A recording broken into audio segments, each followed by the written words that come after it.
Тайнството на мокрите кърпички е заглавието на моята реч. Мокрите кърпички са изключително изобретение на нашето време.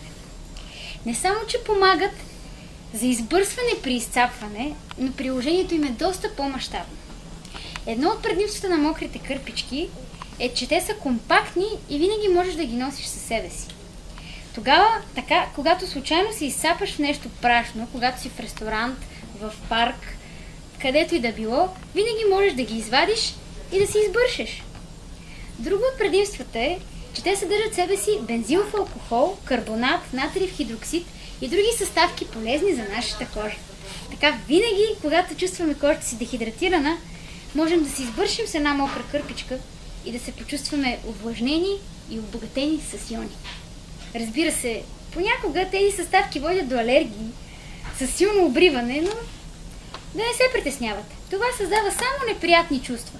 Но какво значение има? Защото във връзката с мократа кърпичка не е важно да влагате чувства. Важно е да чувствате влага. И не на последно място да не забравяме, че мокрите кърпи помагат след катастрофа. Когато дарите колата и много ви се плаче заради щетите, взимате мократа кърпичка и така спокойно може да си избършите очите, след като сте си поплакали. И дори има специални мокри кърпички за грим. Така и жените могат да си избършат с тези въпросни мокри кърпички, когато поплачат, след като са бутнали колата. Няма да ви лъжа и ще ви кажа, че кърпичките имат и недостатъци. Един от тези недостатъци е, че много бързо изсъхват. Особено лятото. Аха да я извадите и нейната влага вече се е изпарила. А с излагането на външните метеорологични условия, ценните витамини също се губят.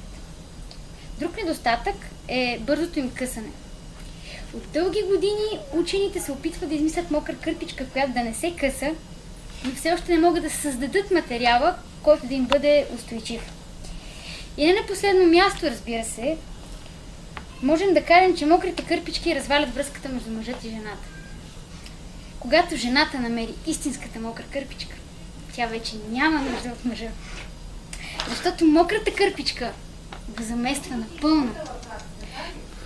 Тя, мократа кърпичка, не кара жената да плаче, а дори да я накара да плаче, тя може да се избърше с нея след това.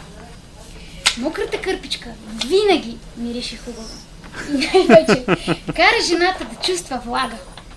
Затова единственият извод, който можем да си направим е, че ако правим по-малко катастрофи, пазим повече хигиена и пием достатъчно вода, няма да има разбити сърца, няма да има разпаднали се връзки и толкова много мастурбиращи жени.